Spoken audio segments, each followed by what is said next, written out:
Assalamualaikum warahmatullahi wabarakatuh. Sebelum belajar, marilah kita berdoa kepada Allah Subhanahu wa taala. Berdoa mulai.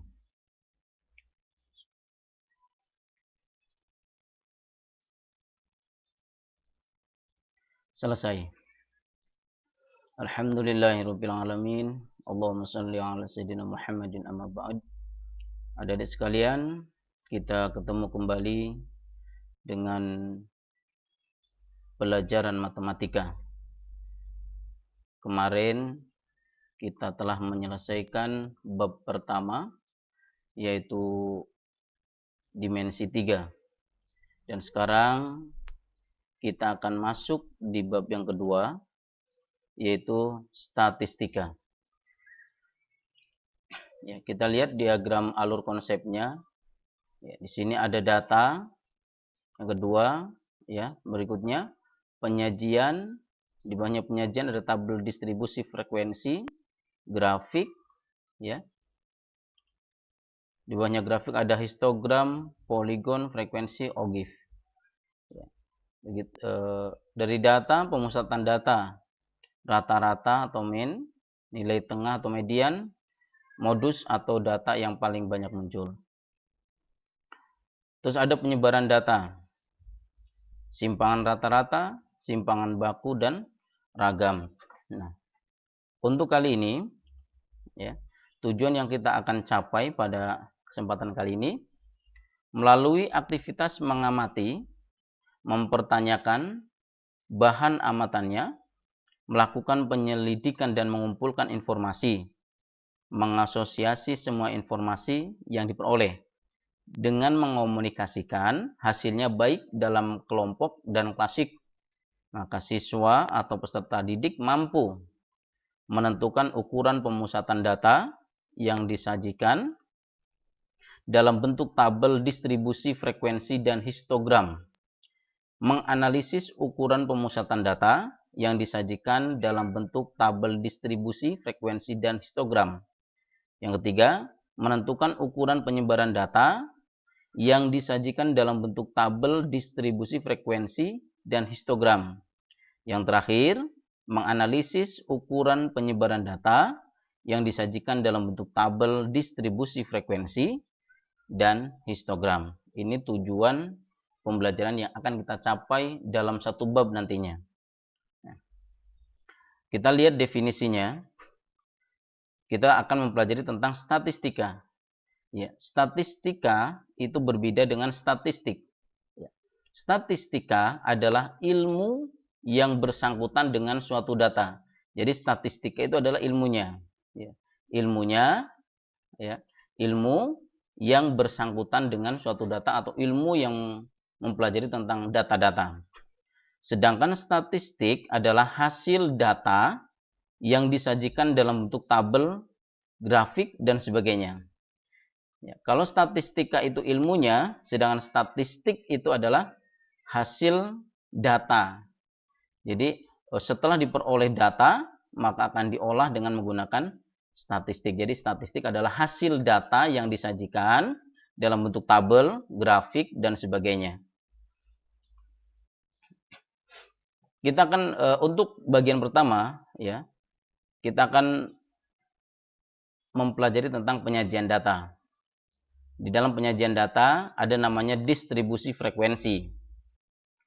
Distribusi frekuensi, ya, untuk melakukan distribusi frekuensi atau membuat distribusi frekuensi, ya, di sini kita awali dengan penyajian data mentah untuk pengambilan keputusan. Jadi ada namanya data mentah. Jadi data yang baru kita peroleh. Data yang kita peroleh dan belum diotak-atik itu namanya data mentah. Berikutnya, data mentah diambil dari populasi atau sampel. Ya. Data mentah diambil dari populasi atau sampel. Nah, populasi atau sampel itu diperoleh dengan cara wawancara, pengamatan, surat menyurat, dan kuesioner.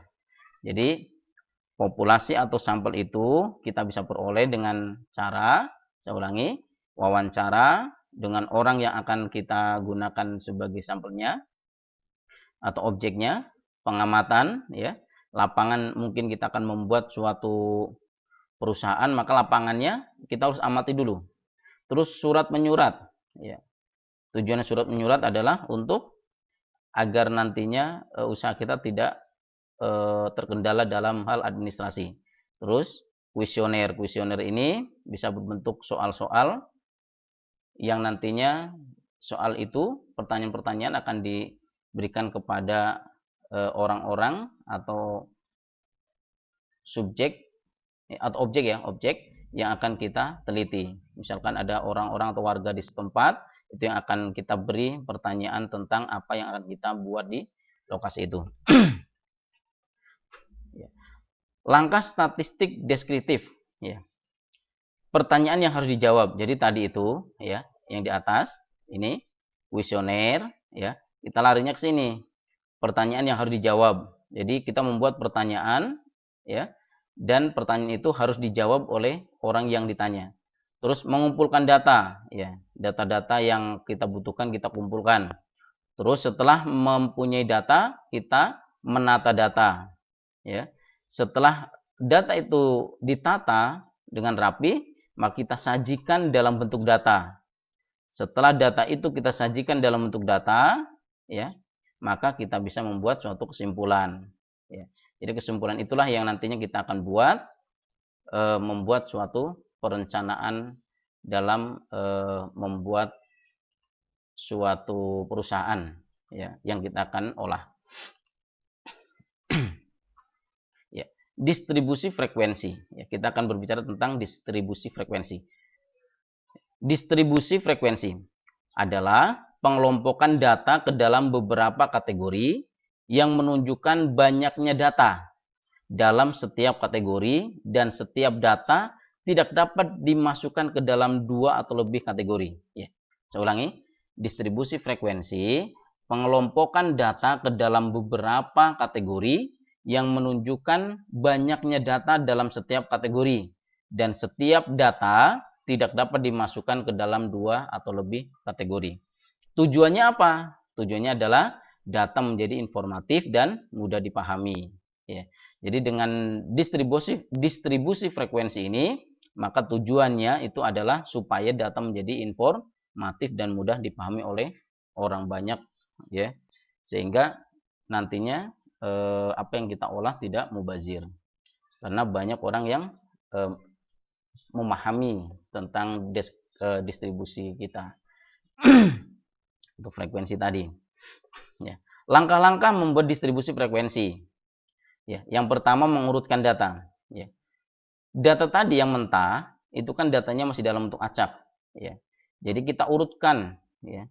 Diurutkan dari data yang paling kecil ke paling besar. Ya. Berikutnya, membuat kategori atau kelas data. Ya. Jadi dikelompokkan maksudnya. Jadi kelas data tadi dikelompokkan, ya, atau dibuat dalam bentuk kelas. Ya. Terus berikutnya, melakukan penturusan atau tabulasi, memasukkan nilai ke dalam interval kelasnya. Ini kita mulai menghitung, ya. Ini melakukan penturusan, maksudnya menghitung, ya, menghitung data yang ada dengan frekuensinya, jumlah frekuensi, sehingga nantinya tabelnya itu terbuat atau terbentuk secara bagus. Ya, melakukan penturusan atau tabulasi, memasukkan nilai ke dalam interval kelas. Langkah pertama, mengurutkan data dari yang terkecil ke yang terbesar atau sebaliknya. Nah, ini tadi yang saya jelaskan tadi. Tujuannya apa? Untuk memudahkan dalam melakukan perhitungan pada langkah berikutnya atau langkah ketiga. Jadi mengurutkan data dari yang terkecil ke yang terbesar atau sebaliknya. Tujuannya adalah untuk memudahkan dalam melakukan perhitungan pada langkah berikutnya atau langkah ketiga. Ya. Nah, ini perhatikan contoh data hasil nilai pengerjaan tugas matematika dari 40 siswa berikut ini. Ya. perhatikan data yang disajikan ini masih dalam bentuk data mentah. Perhatikan 66, 75, 74, 72, 79, 78, 75, 75. Ini masih dalam bentuk data mentah. Nah, data ini seharusnya itu diurutkan dari yang terkecil sampai terbesar atau sebaliknya. Jadi nanti kalian kalau misalkan mau membuat tabel, ya, ini diurutkan dulu dari yang terkecil sampai terbesar atau sebaliknya. Nah, dari data di atas dapat dibuat tabel distribusi frekuensi sebagai berikut. Nah, ini hasil tugas. Nah, ini namanya pengelompokan. Dikelompokkan 65 sampai 67 jumlahnya berapa? Ada 66, dihitung, dilihat dari sini. Turusnya 1, 2. Frekuensinya ada 2. Jadi 65 sampai 67 itu ada 2 jumlahnya dalam data ini turus. Makanya tadi ada tulisan penturusan. Ya, ini sudah ya, bentuk perhitungan kalau dalam perlombaan-perlombaan ya. Tenis meja biasa kita gunakan tulisannya begitu, namanya huruf turus ya. Digunakan bentuk perhitungan turus. Nah, jadi 65 sampai 67 titik tengahnya ada 66, ya, titik tengah 66, turusnya 2, frekuensinya adalah 2. Jadi frekuensi ini dilihat dari turusnya 2, 2. Terus kelas yang berikutnya 68 sampai 70, 71 sampai 73, 74 sampai 76, 77 sampai 79, 80 sampai 82 dan seterusnya. Nah, ini ya. Ini jumlah turusnya dihitung dari sini. Dihitung berapa banyak nilai yang berada di misalkan 68 sampai sampai 77 itu ada berapa, baru kita buat dalam bentuk turus. Ya. Berikutnya, istilah-istilah yang banyak digunakan dalam pembahasan distribusi frekuensi bergolong atau distribusi frekuensi berkelompok antara lain sebagai berikut. Yang pertama, interval kelas. Tiap-tiap kelompok disebut interval kelas atau sering disebut interval atau kelas saja. Dalam contoh sebelumnya memuat 6 interval ini. Ya, yang tadi ini. Ini kan 65 sampai 67. Nah, ini interval kelas pertama, 68 sampai 70 interval kelas kedua, 71 sampai 73 interval kelas ketiga, 74 sampai 76 interval kelas keempat, 77 sampai 79 interval kelas kelima, 80 sampai 82 interval kelas ke-6. Itu. Jadi interval kelas itu namanya. Berikutnya ada namanya batas kelas. Berdasarkan tabel distribusi frekuensi di atas, angka 65, 68, 71, 74, 77 dan 80 merupakan batas bawah dari tiap-tiap kelas. Nah, ya, 65, 68, 71, 74, 77, 80 ya, itu merupakan batas bawah dari tiap-tiap kelas. Sedangkan angka 67, 70, 73, 76, 77 dan 82 merupakan batas atas dari tiap-tiap kelas. Nah, ini. Yang ini ya. Ini merupakan batas atas kelas. Nih. Terus ada tepi kelas, batas nyata kelas ya, tepi kelas. Untuk mencari tepi kelas dapat dipakai rumus berikut ya. Tepi bawah sama dengan batas bawah kurang 0,5. Tepi atas, batas atas tambah 0,5.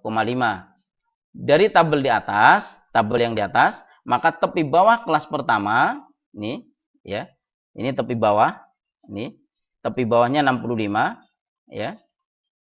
Ya. Dari tabel di atas, maka tepi bawah kelas pertama 65,5 dan tepi atasnya 67,5. Tetapi bawah kelas kedua 67,5 dan tepi bawah kelas kedua 67,5 dan tepi atasnya 70,5 dan seterusnya. Jadi dia kalau tepi bawah dikurang 0,5 sedangkan tepi atasnya ditambah 0,5. Ya. Berikut lebar kelas. Untuk mencari lebar kelas dapat dipakai rumus. Lebar kelas sama dengan tepi atas kurang tepi bawah. Jadi, lebar kelas dari tabel di atas adalah 67,5 dikurang 64,5 sama dengan 3. Itu lebar kelas. Titik tengah. Untuk mencari titik tengah dapat dipakai rumus. Titik tengah 1/2 kali batas atas tambah batas bawah. Dari tabel di atas, titik tengah kelas pertama adalah 1/2. 67 tambah 65 sama dengan 66. Jadi titik tengah kedua sama dengan 1/2 kali 70 tambah 68 sama dengan 69. Seperti di tabel tadi, ya. Nih, titik tengahnya. Jadi 1/2 dikali 65 tambah 67. Hasilnya 66. Gitu. Ya. Itu titik tengah. Terus distribusi frekuensi kumulatif. Tabel distribusi frekuensi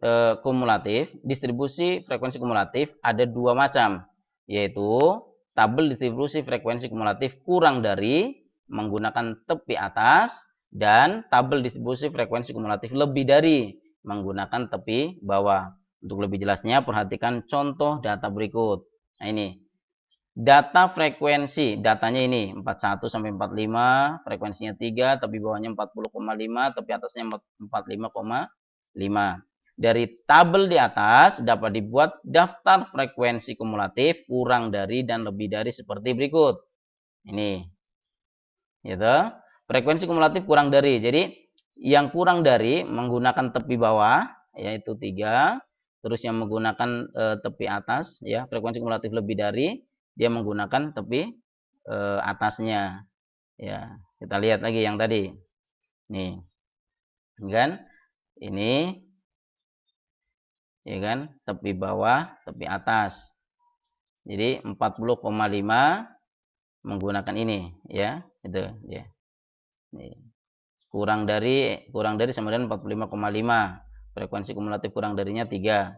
Datanya lebih dari atau sama dengan 40,5, maka frekuensi kumulatif lebih dari 40. Ya. Penjelasan cara pembuatan tabel. Untuk membuat tabel distribusi frekuensi kumulatif kurang dari, kita menggunakan tepi atas. Kelas pertama memakai tepi atas kelas pertama, kelas kedua memakai tepi atas kelas kedua, dan seterusnya. Kelas pertama, tepi atasnya adalah 45,5, sehingga frekuensi kumulatif data kurang dari 45,5 adalah frekuensi kelas pertama, yaitu 3. Kelas kedua, tepi atasnya adalah 50,5, sehingga frekuensi kumulatif data kurang dari 50,5 adalah frekuensi kelas pertama ditambah frekuensi kelas kedua, yaitu 3 tambah 6 sama dengan 9. Kelas ketiga, tepi atasnya adalah 55,5, sehingga frekuensi kumulatif data kurang dari 55,5 adalah frekuensi kelas pertama ditambah frekuensi kelas kedua tambah frekuensi kelas ketiga, yaitu 3 tambah 6 tambah 10 sama dengan 19. Begitu seterusnya sampai kelas ke-6. Ya. Terima kasih adik-adik sekalian. Mudah-mudahan pembelajaran kali ini bisa dipahami ya. Itu tentang pembuatan tabel distribusi frekuensi ya. Kita belum memberikan soal ya. Insyaallah nanti kita akan mencoba membuat tabel distribusi frekuensi. Oke. Untuk hari ini terima kasih. Selamat belajar kembali. Ingat selalu jaga kebersihan. Dan saya akhiri. Wassalamualaikum warahmatullahi wabarakatuh.